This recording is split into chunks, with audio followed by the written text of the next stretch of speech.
Halo teman-teman, kami dari kelompok Mataram Kuno akan menjelaskan sejarah dari Kerajaan Mataram Kuno. Sebelumnya, perkenalkan, saya Rangga Binayaka Rindra dari absen 27. Saya Aska Ramadan, absen 7. Saya Binaya Krisna Joseph, absen 9. Saya Muhammad Said Mahmud, absen 24. Saya Rian Pramudia, absen 30. Selamat mendengarkan. Di mana sih lokasi dan letak geografis Kerajaan Mataram Kuno? Kerajaan Mataram kuno cukup rajin berpindah-pindah dalam setiap masa kepemimpinan awal berdiri. Kerajaan Mataram kuno berada di wilayah bumi Mataram atau yang kini dikenal dengan Yogyakarta. Lalu ketika Rakai Pikatan memimpin, pusat kerajaan pindah ke Mamrati atau kini ada wilayah Kedu. Pusat pemerintahan kemudian pindah lagi ke Poh Tilu pada masa Dyah Balitung. Pusat pemerintah sempat kembali lagi ke Mataram pada masa Ayah Wawa, sebelum kemudian pindah ke Jawa bagian timur. Kepindahan ke wilayah yang kini bernama Jawa Timur ini dilakukan pada kepemimpinan Wangsa Isyana pada tahun 929. Sebutkan prasasti atau peninggalan Kerajaan Mataram Kuno. Yang pertama ada Prasasti Canggal. Prasasti ini berdasarkan tahun 654 Saka atau 732 Masehi. Prasasti Canggal ditemukan di halaman Candi Gunung Ulir, tepatnya di Dusun Canggal, Desa Ladiluwih, Kecamatan Salam, Kabupaten Magelang, Provinsi Jawa Tengah. Huruf yang digunakan dalam Prasasti Canggal adalah Palawa, sedangkan bahasanya adalah Sansekerta. Prasasti Canggal adalah prasasti pertama yang dikeluarkan oleh Raja Sanjaya dalam rangka memperingati pendirian lingga di atas Bukit Sirangga. Tersebut didirikan sebagai rasa syukur karenanya telah bisa membangun lembah kerajaan dan bertata dengan aman dan tentram setelah mengalahkan musuh-musuhnya. Dalam prasasti tersebut, Sanjaya tak menyebutkan nama kerajaan yang ia pimpin. Ia malah menjelaskan bahwa raja di Jawa sebelum dirinya adalah Sanam. Setelah Sanam meninggal, keadaan menjadi kacau. Kemudian Sanjaya menjadi raja atas bantuan sang ibu, Sanaba, yang tidak lain adalah saudara perempuan Sanam. Yang kedua ada Prasasti Mantiasih. Prasasti yang ditemukan di Mantiasih ini atau Metesan, Magelang, Jawa Tengah berangkat tahun 107 Masehi. Bahasa yang digunakan dalam Prasasti Mantiasih adalah Jawa kuno. Prasasti ini berisi silsilah raja-raja Mataram sebelum Rakai Watuhara, Dyah Balitung, yaitu Raja Sanjaya, Rakai Panangkaran, Rakai Panunggalan, Rakai Waras, Rakai Sarung, Rakai Pikalan, Rakai Kayuwangi, dan Rakai Watuhumalang. Selain itu ada juga sumber sejarah yang lain yaitu candi. Kerajaan Mataram kuno merupakan kerajaan yang meninggalkan banyak candi, baik yang bercorak Hindu maupun Buddha. Beberapa candi tersebut adalah Candi Plaosan, Candi Prambanan, Candi Sewu, Candi Kalasan, Candi Ledulan, Candi Morangan, Candi Cijo, Candi Mendut, Candi Pawan, Candi Sambisari, Candi Sari, Candi Barong, Candi Sojiwan, dan Candi Borobudur. Yang ketiga ada Prasasti Kalasan. Seperti namanya, prasasti berangkat tahun 778 Masehi ini ditemukan di Desa Kalasan, daerah istimewa Yogyakarta. Huruf yang digunakan dalam penulisan prasasti ini adalah Pranagari atau India Utara, sedangkan bahasanya adalah Sansekerta. Prasasti ini menceritakan tentang pendirian bangunan suci untuk Dewi Tara dan pembangunan biara bagi pendeta oleh Raja Panangkaran atas pemerintahan keluarga Syailendra. Panangkaran juga menghadiahkan desa Kalasan untuk para sangha dan lain-lain. Walah, jadi seperti itu. Bagaimana sih sejarah asal-usul berdirinya Mataram Kuno? Asal-usulnya terbentuk Kerajaan Mataram kuno dari Prasasti Mantiasih. Prasasti Mantiasih merupakan terbuktinya leluhur mendirikan Mataram kuno sebelum kepemimpinan Sanjaya yang terkenal berada di Solo, Jogja. Namun sebelumnya ingin didirikan di Purwodadi, Kecamatan Gabus.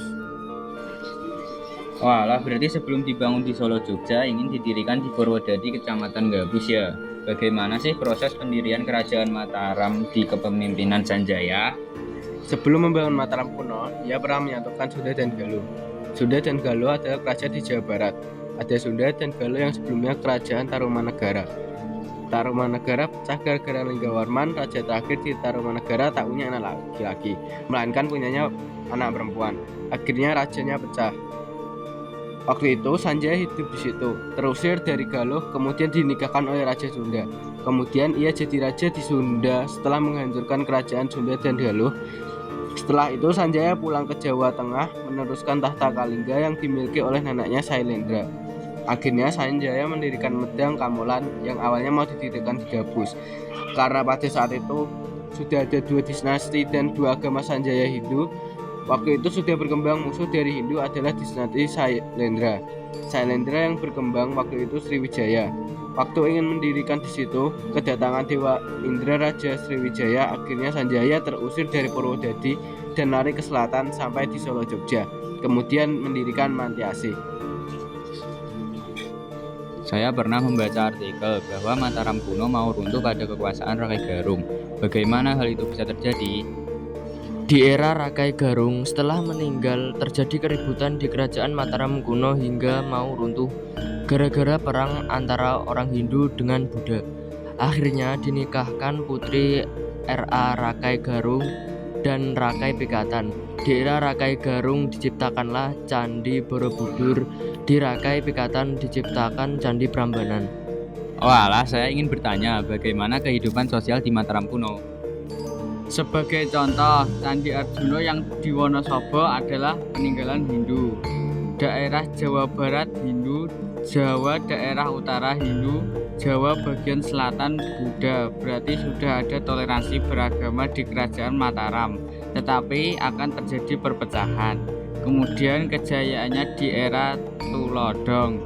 Kemudian di era Dyahwawa terjadi bencana 928 Masehi. Gunung Merapi meletus yang pertama kali menimpa kerajaan secara besar-besaran. Kemudian dipindah oleh dinasti ketiga Isyana Hindu yang memindahkan MPU Sendok 929 Masehi. Dipindah dari Solo, Jogja ke Jombang. Walah, jadi sekarang jelaskan bagaimana pernikahan politik yang pernah terjadi di Mataram kuno. Pernikahan politik di era kerajaan Mataram kuno pernah menyatukan 2 kekuatan yang ada. Pernikahan itu dilakoni oleh Pramodawardhani dari dinasti Shailendra dengan Rakai Pikatan atau Empu Manuku dari dinasti Sanjaya. Pernikahan keduanya tak sekedar persoalan cinta, tapi ada pertimbangan politis. Keduanya juga menjalin pernikahan beda agama. Pramodawardhani beragama Buddha, sedangkan Empu Manuku beragama Hindu Siwa. Pernikahan Pramodawardhani dan Empu Manuku bertujuan menciptakan 2 kekuatan besar sekaligus menciptakan kedamaian antara umat beragama. Alasan politik di balik pernikahan itu juga terlihat dari beda usia keduanya. Pendapat ini berbicara pada prasasti Munduan yang menyebutkan Empu Manuku telah menjabat sebagai Rakai Patapan pada tahun 807 Masehi. Sementara Pramodawardhani masih menjadi pada tahun 824 Masehi. Dengan demikian, usia Empu Manuku sebaya dengan mertuanya yaitu Samaratungga. Perkawinan antara Pramodawardhani dan Empu Manuku menandai berakhirnya kekuasaan dinasti Shailendra di Mataram kuno yang beribu kotakan di Medang. Sebab sang raja memindahkan ibu kota kerajaan Mamratis serta bangkitnya dinasti Sanjaya yang berpengaruh terhadap perkembangan agama Hindu di Jawa. Pernikahan itu menghasilkan 2 putra, yakni Rakai Gurunwangi, Dyah Saluda atau Dyah Badra dan Rakai Kayuwangi Dyah Lokapala. Kelak Dyah Lokapala inilah yang berhasil menjadi Raja Medang sesudah berhasil menumpas pemberontakan Rakai Walang Empu Kombayoni yang berpusat di Bukit Bakam.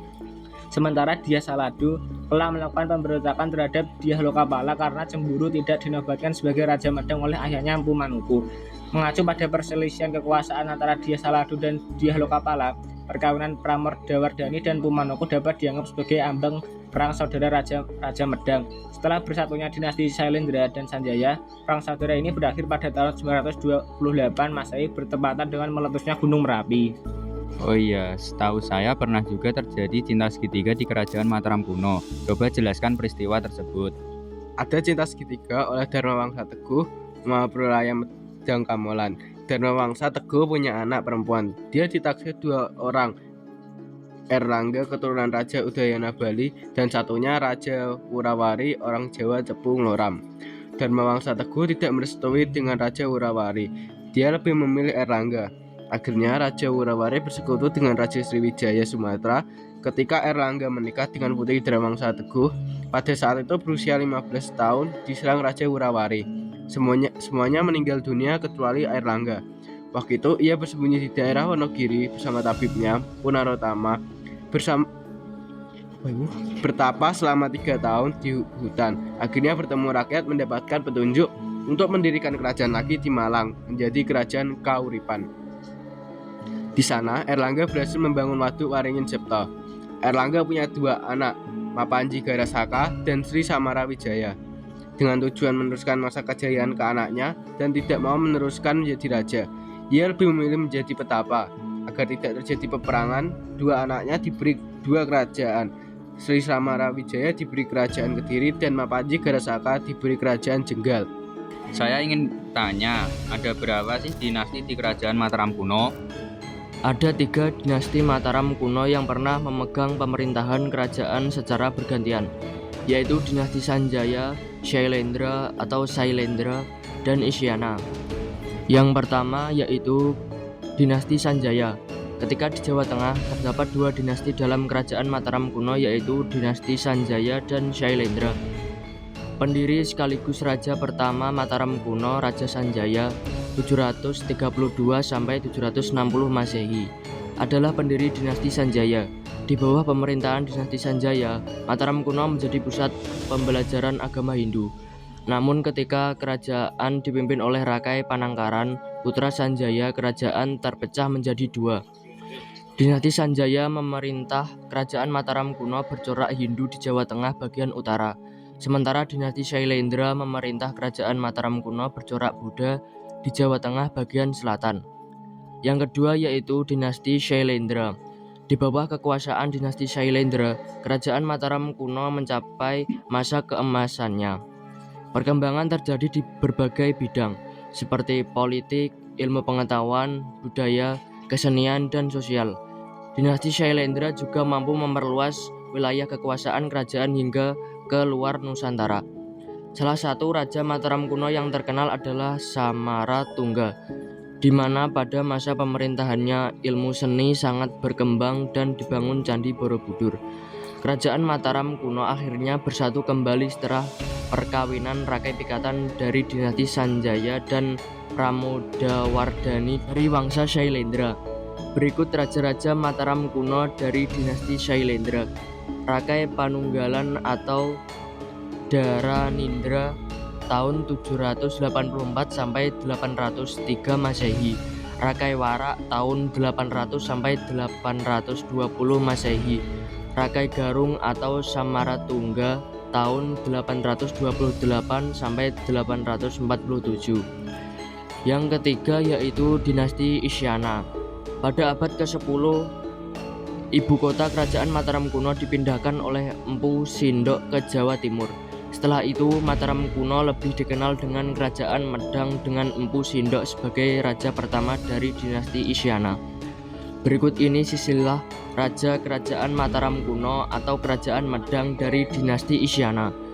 Rakai Hino Sri Isana alias Empu Sindok tahun 929 sampai 947 Masehi.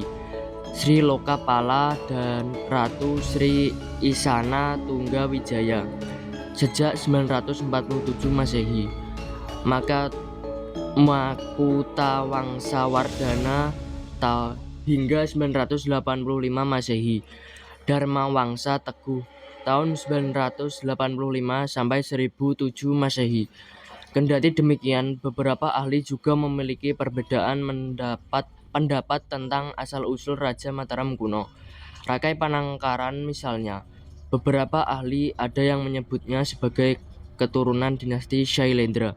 Selain itu, ada pula Raja Daksa tahun 915 sampai 919 Masehi, Raja Tulodong 919 sampai 924 Masehi, dan Raja Sumbadhyahwawa tahun 924 Masehi yang tidak dapat dipastikan dari dinasti mana.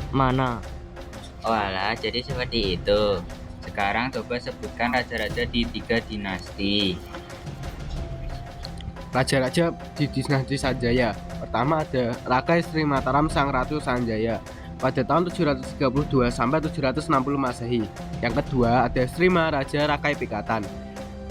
Ia memerintah pada tahun 840 sampai 856 Masehi. Yang ketiga, Sri Maharaja Rakai Kayuwangi pada tahun 856 sampai 882 Masehi. Yang keempat, Sri Maharaja Rakai Watuhumalang pada tahun 882 sampai 899 Masehi. Yang kelima, Sri Maharaja Rakai Watukura Dyah Balitung pada tahun 898 sampai 915 Masehi. Yang keenam ada Sri Maharaja Rakai Daksotama pada tahun 915 sampai 919 Masehi. Yang ketujuh ada Sri Maharaja Tyah Tulodong pada tahun 919 sampai 921 Masehi. Yang ke-8 Sri Maharaja Tyah Wawa pada tahun 921 sampai 928 Masehi. Yang kedua ada dinasti Sailendra. Raja-rajanya yaitu 1. Sri Maharaja Rakai Panangkaran pada tahun 760 sampai 780 Masehi. Yang kedua Sri Maharaja Rakai Panunggalan pada tahun 780 sampai 800 Masehi. Yang ketiga Sri Maharaja Rakai Warak pada tahun 800 sampai 820 Masehi. Yang terakhir dari dinasti Sailendra ada Sri Maharaja Rakai Garung pada tahun 820 sampai 840 Masehi. Dinasti ketiga yaitu dinasti Isyana. Raja-raja yang memerintah yaitu 1. Mpu Sendok pada tahun 929 sampai 947 Masehi. 2. Sri Isyana Tunggawijaya memerintah bersama Sri Lokapala pada tahun 947 sampai terakhir ada dinasti Isyana. Raja-raja yang memerintah yaitu 1. Mpu Sendok pada tahun 929 sampai 947 Masehi. Yang kedua Sri Isyana Tunggawijaya. Ia memerintah bersama Sri Lokapala pada tahun 947 Masehi. Yang ketiga ada Sri Makutawangsawardhana. Ia memerintah sampai 985 Masehi. Yang keempat ada Dharmawangsa Teguh pada tahun 990 Masehi dan sampai 1016 Masehi. Yang terakhir ada Erlangga pada tahun 1019 dan sampai 1042 Masehi. Itulah raja-raja yang memerintah kerajaan Mataram. Jadi seperti itu. Terima kasih ya teman-teman sudah mau menjawab pertanyaan-pertanyaan dari saya. Sekian dari podcast kita hari ini. Terima kasih.